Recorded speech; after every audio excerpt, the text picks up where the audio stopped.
wali olabyeko omuyimbi ng'azze okuyimba ne bitabuka n'akwata akatebe naye ng'abantu bali mu kwekuba butebe? King Saha bye byamutuuseeko olunaku olwayise. Abasidi omusunsuzi erinnya eryange agaliwo gwe mukutu kwe tuli bwe tugenda okuba nga tutambula bwe tutyo olunaku olwaleero. King Saha okulwanagana okwabadde mu show gye yabaddemu na byonna bye tuzze nabyo. Nalukoola naye akyagenda maaso n'okuba nti awaga Bina Bebe ku Nambwayo. Bobi Wine n'embogo byonna tuli nabyo olunaku olwaleero. Vidiyo eno ky'olina okukola kugirayikinga. Kale katutandike ne mwana mulenzi amanyiddwa nga Mansour Semanda oba goyinza ogenda maaso n'okuba ng'oyita King Saha. King Saha yabadde ne show eyibanda. Abantu ebiseera ebisinga abamanyi yibanda obulungi bagamba nti yibanda eyo a stronghold ya NRM oba yibanda kitundu ekirimu ennyo banna NRM era abantu abawagizi bakala ya yero. So mwana mulenzi King Saha amanyiddwa bulungi nti musajja wa NUP, musajja wa struggle ebitundu 10 ku kine waakyo. Bwe yatuuse eno wabaddeyo akavuvungano kangi abasoose balowoozezza nti okwo kwe kabadde kasibuse wabulanga bingi tuli nabyo. Kansooke nkulage mwana mulenzi King Saha bwe yabadde yeeteekateeka okwolekera eyibanda na biki ebyaddiridde. Simman. Yeah, man. They're so representing worldwide. Yeah, that no mafia run thing. Even that tubalumbe big gwale rock.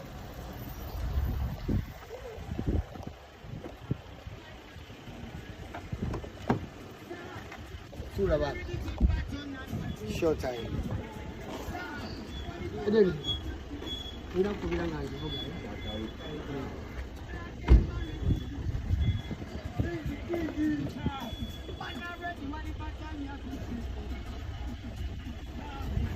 awo yono ya mwana mulenzi Mansour Semanda gwenzo okuyita King Saha.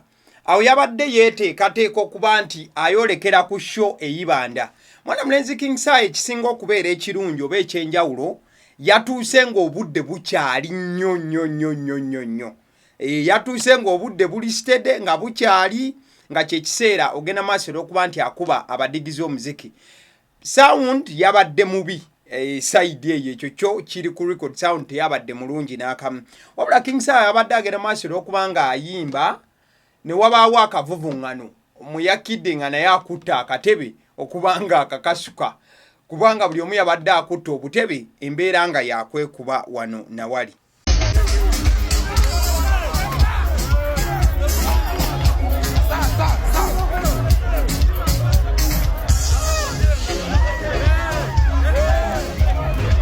Exactly. Akatambi ako bwe kagenze maaso n'okubuna emitimbagano bangi batandise nga bagamba nti King Saha awutuddwa oba akubiddwa ne sekukuba yenna era nga kye kiboozi ekyabadde kitandise okuba nga kitambula wano na wali. Ane twebuuza ddala mwana mulenzi Mansour Semanda omusajja omulwanyi namige yakubiddwa teyakubiddwa kiki ekyabaddewo? Amuka interview akagenze maaso okuba nga kakolebwa mwana mulenzi Mansour Semanda King Saha agenze maaso okuba nga annyonnyola byonna ebyabaddewo. Katusooke tumufuneko chap still tujagera maaso okuba nga tweyongerayo mu buufu era bwe bumu bwe butyo.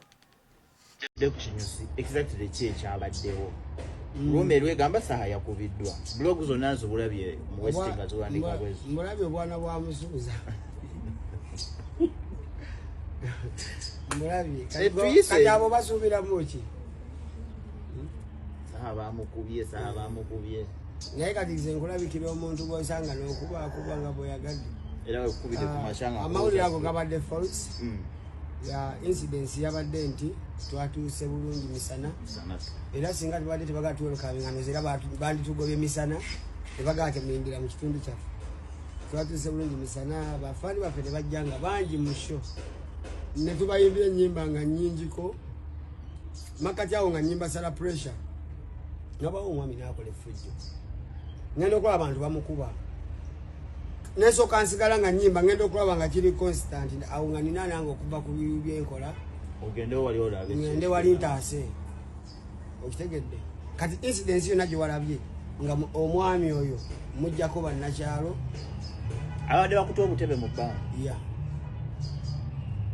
abantu basasudde baagala kulaba kingi waabwe tatera kujja obakolamu effujjo era mbakutta budde bandimuse n'omutta bagambye ensonga ate nabiwulira luvannyuma nti yabadde n'emmundu so yagadde kukola bukozi effujjo tobamanyi abo babaamu ate ozaaki ku bibuli okubaako security ekibeesa security kusho nti waba wakufunya akoze akavuyo konna bakikontrole webale nnyo kati twabadde nga ffe security okutaasa ate abasasudde olaba ffe ekigambibwa nti abantu bekyanza okuba wayimbye ennyimba zino za 100 songs of struggle genda ku peegi yange ate olabe zebasinza osanyukira ekyo kibozi kyabali nze mostirabudde wano. So, mwana mulenzi King Saha agamba he is the most loved artist.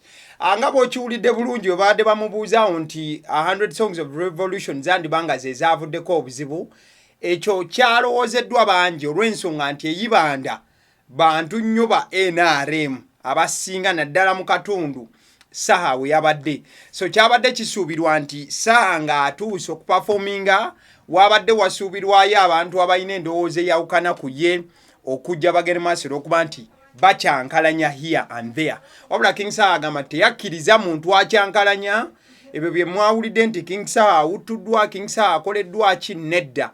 Ye yabadde azze nga sniper oba omulwanyi Namige Saha agere maaso okuba nti ayimiriza olutalo oba ensasagge eyabadde eriwo mukadde akafaananako bwe kati. Omubudde bwemu King Saha akyakiteeka ku bawagizi be Kenzo gwatera nnyo okubanga ayogerako ng'amuyita musuuza nti be babadde batandise okutambuza propaganda here and there, propaganda eyabadde ategeeza nti King Saha yabadde akubiddwa ne Ssekukubwa yenna yenna. Akatambi ako kogenda maaso n'okuba nti olaba eddakiika eno yes kubanga nkulaze wali nga bakuba King Saha kati oyinza okwebuuza performance yabadde etya oba abantu bazze batya. Ekituufu kiri nti akafo kano King Saha yakakubye ne kajjula nga bw'osobola okuba nti olaba era abantu obwedda bagenda maaso n'okujaganya ne Ssekujaganya yenna.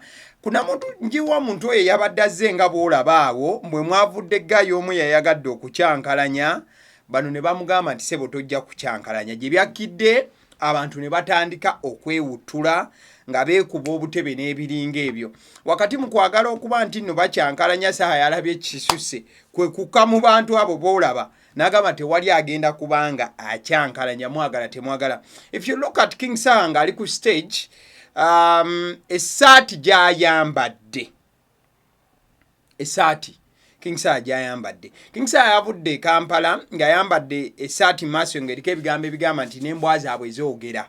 Ebigambo ebyo nga biri mu Luzungu. Wabula emabega King Saha yabadde ataddeko Alex Muhangi ku ssaati nga bw'olaba eddakiika eno. Mwana mulenzi King Saha ye muntu amanyiddwa okuba nti bw'asitula olutalo ne bw'osula oyinza okuddukawo oba n'otuuka nga tokyayogerawo olw'ensonga ye olutalo lwe waalusitula luba lusituse tebibaamu kusaaga ate biba bya ddala.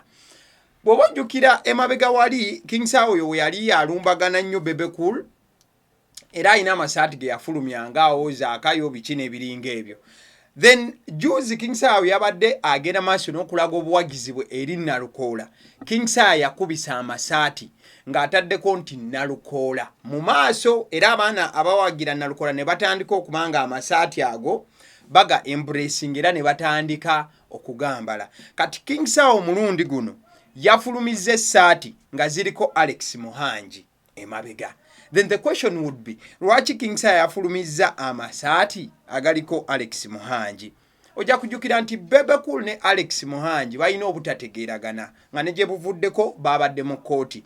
Okuva King Saha yawulira nti Bebe Cool ne Alex Muhangi balina obutakwatagana, mwana mulenzi King Saha yasalawo kubanga kati awagira Alex Muhangi. King Saha olunaku lw'ejjo yayogedde ng'awaganese kuwaga yena n'agamba nti olutalo lwa Bebe Cool ne Alex Muhangi mulumukwase ebiddako mujja kuwulira.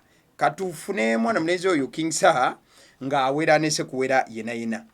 Nze siropa naye mbuuza kimu Muhangi tusimbule. Simanyi oba byavudde ku ki, simanyi olutalo lukwata ku ki, ndi ttiimu Muhangi naye tusimbule Muhangi.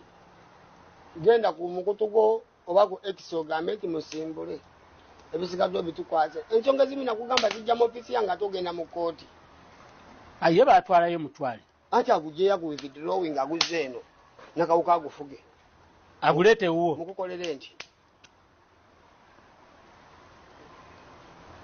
oli ready okusimbula buli bulwadde bulina eddagala mwangi tusimbule sebo nakugamba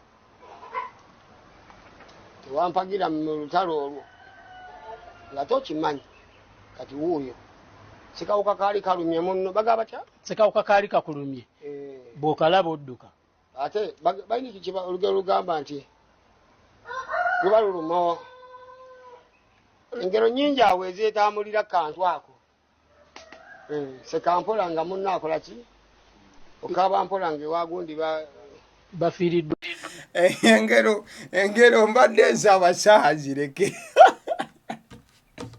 kati kambuuze liidako wano tulabe kikiba olugero lugamba nti luba lulumo engero nyingi awo ezeetambulira kantu ako sekampola nga munno akola ki okaba mpola nga ewagundi bafiiriddwa ne Edison kakasa yabadde tategeera ngero Saha zagenda maaso nakuba nti agera here and there Saha engero ntubadde tusaba zireke yisaawo kyoyisaawo naye nga togera ngero kuba Saha yageze engero nga 10 mu sekendi za 2 naye nga zonna tewali lwakutula kugusa. So that is King Saha for you. King Saha agamba nti olutalo lwa Bebe Cool ne Alex Muhangi mulumulekere agambe bye bagenze mu kooti mubijje mu kooti nammwe mubimpe njagenda maaso n'okubanga mbiwaawanya nti njagenda okubita vu so King Saha awulira nga yeewulira nnyo Bebe Cool era agamba nti Alex Muhangi kyekiseera King Saha yalaze obuwagizi bwe bungi nnyo okumaliza nga akubye amasaati agaliko Alex Muhangi amugamba nti I'm rallying behind you brother ngenda kubanga nyimirira naawe ekibuuzo Alex Muhangi anakkiriza King Saha oyimirira naye olw'ensonga bw'otunulamu Bebe Cool ne Alex Muhangi basubscribinga kumpi ku kibiina kye kimu abasajja ba NRM babasajja ba government eri mu buyinza ate nga King Saha yali side eno though King Saha is a business partner ne Alex Muhangi nti Alex atera okuwa King Saha emirimu here and there so King Saha ayinza okubanga bwe bufu bwayagala okubanga ayitamu mu line efaanana ku bityo kale nga twogera ku bya kooti NRM gye buvuddeko eyagadde okutwala aba NUP mu kooti ngeraga nti bano bagenda maaso n'okubanga babba akalulu ne Sekuba enoba nti akalulu tekaggwa mu butuufu bwako era nti be balina okuwangula wabula ne NUP erabikanga teyimiridde oba tetudde ebifaananyi byolaba bya Elias Ruyimbazi Nalukoola ng'ali ne David Lewis Rubongoya wamu ne George Musisi George Musisi nga lawyer okuva wali mu kibiina ki NUP Elias Nalukoola naye musajja yawangula akalulu ka Kawempe North bw'obanga ozze ogoberera ebbanga lyonna mukwano gwange nkugambye Lubongo yabeera SG so best to do olunaku olwaleero enkya ya leero ne bagenda wali e Kampala ku kitebe kya Electoral Commission oba akakiiko k'ebyokulonda ensonga ebatuteyo bagala kubanga babuuza bano nti bannange lwaki temulayiza Nalukoola what is the problem what went wrong lwaki temulayiza Nalukoola Nalukoola bwafunye akadde okwogerako eri abamawulire asekeredde ne sekusekerera yenna president atwala eggwanga lino naddala ku by'okuba nti ye Nalukoola yakuba NRM akalulu ne sekukuba yenna mukwano gwange maaso kuba nti olaba Jeno Museveni okimanyi bulungi wagenda mu nsiko mu gy'ekinaana wali onyiize olw'okubanga obululu bwa Democratic Party bwali bujjubbiddwa UPC era n'ogenda eruweero aba DP gye balonda ennyo ne bakukuumirayo mu nsiko n'olwana ng'olwanyisa kibba bululu munnanga abasajja b'okulembera nabo baabo bebeesomye okubba obuwanguzi bwaffe ate ng'amazima gali nti ku mulundi guno Jeno Museveni ekibiina kyo twakiwangula ffe ab'NUP abasajja bo bayite baddeyo mu nkambi balekerawo okutulugunya abantu baffe kuba kifaananya bubi eggwanga lyaffe naawe kennyini ng'omusajja yali amanyikiddwa mu kulwanirira demokrasiya neraba ebikolobera ebikolebwa ate nga gwali waggulu mu buyinza ze ndowooza obudde butuuse weekube mu kifuba abasajja bo bagambe bakole ekituufu. Bannakawempe buli kaseera baagala tubalagaani agaanye okuteeka ebyava mu kulonda mu gazeeti nga tubagamba mugumiikirizeeko, naye akakiiko k'ebyokulonda kalabika kawulidde ensonga yaffe era kagitegedde. Mwebale nnyo, mwebalire ddala. Exactly, Nalukoola agamba nti ensisinkano gye babadde nabo n'akakiiko k'ebyokulonda akakasa bukakasa nti essaawa yonna yandigenda maaso okuba nga ateekebwa mu gazeeti y'eggwanga nyaffe Uganda, atagende maaso okuba nga ateekebwa atwalibwe wali alayire era afuuke omubaka wa Kawempe North ajjudde era atuukiridde okuba nga akiikirira bannakawempe kubanga gwe baalonda n'obululu 1,700. SG eyawerekedde ku Nalukoola omukulu David Lewis Rubongoya naye abaddeko n'obubaka obw'enjawulo okutunnyonnyola ku biki ebibaddewo olunaku olwaleero. Kakati tubadde tuzze wano okukakasa ekituufu tumitize bamemba b'akakiiko k'ebyokulonda nga bakulembeddwa mwami Byabakama era ne batusuubiza nti ensonga eyo bagiriko ne bagamba nti information bamaze dde ogisindika eri UPPC abakwasaganya ensonga yo gazetinga oba okuteeka ebintu mu kyapa ky'eggwanga. Kakati bwe tuli awo naye naffe ne tubagamba nti ensonga eno bagitwale ng'enkulu ennyo kubanga ebintu ebireetera bannayuganda okulowooza nti akakiiko tekeetengeredde byebyo engeri gye bayisa aba NRM versus oba bw'ogigeraageranya n'engeri gye bayisa abali ku ludda oluvuganya. Era babuuziza kijja kitya nti kibadde kyanguyira abantu oli ogenda kwesanga nga by election ebadde kisolo omuntu n'ava ekisolo n'asobola okugenda wano mu parliament n'alayira mu nnaku 4-5 naye n'osanga ono w'Ekawempe e Kampala kimuzibwalidde nnyo okuva e Kawempe okutuuka mu parliament so nga babasoloti bavaawa ne babalayiza mu nnaku 3 mu nnaku 4 n'ebirala bwe bityo gazetting process yabwe negenda mu maaso. Of course ensonga gye batuwadde nti nabo benyamivu ku mivuyo egyaliwo biki ebyo ne bagamba badde mu nkiiko ez'enjawulo n'ebirala bwe bityo naye ffe ne tubagamba abantu ba Kawempe kye baagala okulaba omubaka waabwe alayira era kyetulindiridde ffenna. Abantu b'e Kawempe baagala kulaba muntu waabwe Elias Ruyimbazi Nalukoola ng'agenda maaso n'okuba nti yalayira. Kyolina okumanya okusinziira ku mateeka ag'eggwanga omuntu wamala okulondebwa alina okuteekebwa mu gazeeti oba ekitabo ekyo eky'eggwanga n'agenda maaso n'okuba nti agazeetingibwa bulungi w'erinnya erimala okuba nga liteekebwamu then ligenda maaso n'okuba nga liforwardingibwa ate parliament n'egenda maaso n'okuteekateeka enkola yonna ey'okulaba nti omukulu initiatingibwa okuyingira parliament. Nalukoola okwesunga kwaliko tetukubangawo agamba nti kyekiseera agende maaso n'okuba nti yenyigawo mu parliament akiikirire bannakawempe ne sekukiikirira yenna. Kale bwe tuba nga tuvuddeko kaawo njagala okutegeeza ku Ejokuna Farms Company Limited eneesangibwa Ntinda kumpi ne Victory Church. Ejokuna Farms Company Limited bakugamba nti bakuguza obukoko obw'olunaku olumu obukoko obuto obw'olunaku olumu n'ennaku eziddako oba enkoko nkulu kyenkana ki buli kika kya nkoko bakiina kuviira ddala ku bwalunaku lumu. Oyina amagi oyagalagala maaso n'okuba nti ogaaluza Ejokuna Farms Company Limited bajagala maaso n'okuba nti nno bakikolerako. Bayina Rainbow Roosters, bayina Sasso, bayina Croilers, ebyo nno byonna bika bya nkoko mukwano gwange. Ejokuna Farms Company Limited Ntinda kumpi ne Victory Church. Woba customer waabwe bano bakuwa vet doctor wa bwerere oba omusawo w'ebisolo n'ebinyonyi najja ku famyo na kujanjabira ebintu byo ku bwerere customer waabwe. Namba zolaba ku screen zeza Ejokuna Company mu buufu obufaananako bwetyo Ejokuna Farms Company Limited. Kale bwe tuba tuvuddeyo ne tukomawo keeno gye buvuddeko twalaba mwana mwala Mary Nambwayo ng'asonyiwa Bina Bebe. Nambwayo ekyali kimusonyisiza Bina Bebe lwa nsonga Bina Bebe yali avuddeyo n'akola akatambi.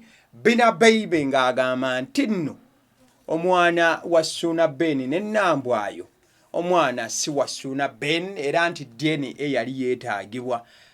Nambwayo n'agamba Bina Bebe ngenda kukuba mu mbuga z'amateeka. Era ne wabaawo ekiwandiiko Nambwayo kye yali agamba nti kivudde mu bannamateeka era nti kyali kyakufuluma akube Bina Bebe mu mbuga z'amateeka. Kasooke tulabe Nambwayo oluvannyuma yavaayo naye n'asonyiwa Bina Bebe. Wabula gwe baasonyiye nno naye alabika tayagala bamusonyiwe. Bebe bw'obadde otwala mu kkooti akuba obukadde 10 omusonyi?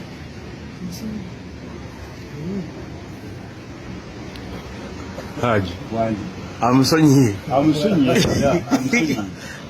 era omusanga agenda kukolagana ero yawe baguddeyo sibe kiri muwala bukiri kale oyo nno ye mwana muwala Mary Nambwayo ng'agamba nti asonyiye Bina Bebe ne sekusonyiwa yenna era ng'agamba nti n'omusango yali wakugujjayo. Wabula Bina Bebe we byamugudde mu matu nti bamusonyiye mukimanyi nti gwe baasonyiye teyabisanyukidde era tayagala ebyo bisonyiwosonyiwo byabwe bya kiyaayi era yagamba yadde kkooti ayagala bagigendemu. Ekyannumye nti tetwagenze mu kkooti because I really wanted us to go to court. But ekirala like how Dodo said, ekintu ekyansibyemu kitono bwe kiti ayina omwana naye kennaategeera nti n'omwana tabeera naye waliwo amulabirira. Wakati nga Bina Bebe bamusonyiye ate ye Bina Bebe alabika ayagala kutwala Nambwayo mu kkooti mu maaso awo kati eyabadde ayiga alabika gwe bagenda okuyigga. We are going to take our time slow but sure, so let her not feel comfortable. Alowooza nti because she said yansonyiye mbu n'omusawo agenda gujjayo mu kkooti. Tegwabaddeyo mu kkooti omusawo agambye obanza atabitegedde yakusonyiye how. So abantu babadde bagamba you can't atogenda kubeera na wini birinze sinoonya wini. So that is it. Bina Bebe agamba nti ye tanoonya win nedda tannanoonya ku wini ne sekunoonya yenna.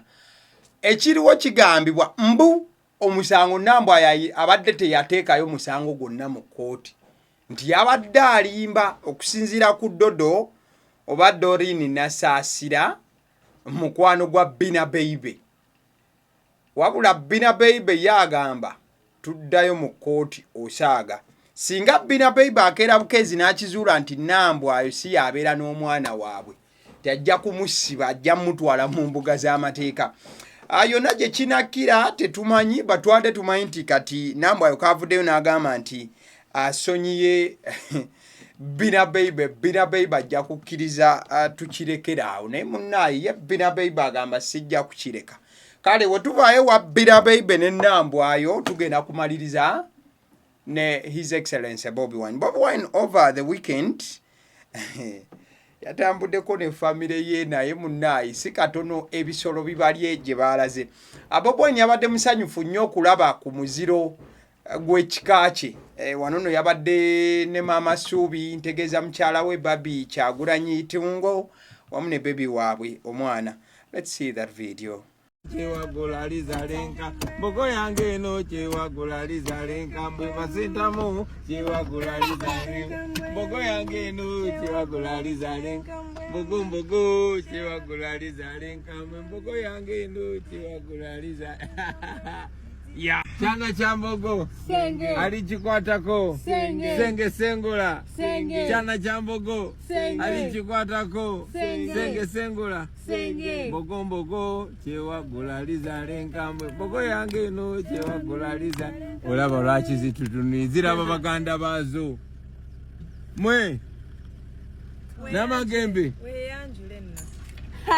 Tetuli bana bambogo nze Kyagulanyise bagulanyise entamu mitembo mundaba zitegete ono bamuyita Nakai. Bye, Tata, don't put me in your Can't imagine. So exactly babadde bakyatambula Bobi Wine wamu ne famire ye gye bagwiridde ku kisolo ekyabatutte nga kaguddeyo. Mchala we yasoose okubanga ate nabwa taata vuga tuve wano taata nno nga yatya Semambo Sesanga. Look at the ears. Let's go, Dad. My first time seeing that song. Wow. It's not your first time. Say mambo. It's approving. Sesanga. It's not charging. Tata, go, Tata, go, Tata, go, Tata, go. Oh my gosh, Tata, go. Tata, go. It's chasing us. For real, for real. Yes, it's chasing us. Yes. Yes, it's coming. There's another one here. There's another one here. Hallelujah. Tata, go. There's another one here. Oh my gosh. This is enough. Screenshot, there's so many. This is enough. Tata, let's go. What do you do, Shalom? No, it was chasing us. Yes, bring it on, yo. That was Bobby Wine. Bobby Wine yabadde ne family ye nga bagenda maaso okuba nti nno abalyamuko obulamu weekend banne bw'oba oli eyo funamu kaakadde ogende maaso n'okubanga naawe okiringa musirutalo sikufiirawo owumulamu kokko ku mirimu n'ogenda maaso n'okuba nti otuulako ne family yo n'ogenda maaso n'okuba nti orelaxingamuko abasidi omusunsuzi lyerinnya eryange omukutu gw'oliko baguyita agaliwo program eno bagiyita the night shift buli kadde kutuukako oba ez'essaawa 5 oba 10 oba emu oba 3 wonna woogirabira eba esonze ku mayengo ga YouTube channel agaliwo kale n'olunaku olwaleero bwe tutyo bwe tulabise updates endala we zinawe zigenze maaso kubanga zidropinga in tujja kubanga tujja tuzibawe nga bwe zigenze maaso okubanga zituukawo kale mwebale nnyo. That is it for now. Mukama abakuume mugira mubaayo. Thank you so much. Mwebale nnyo nnyini ddala. Thank you.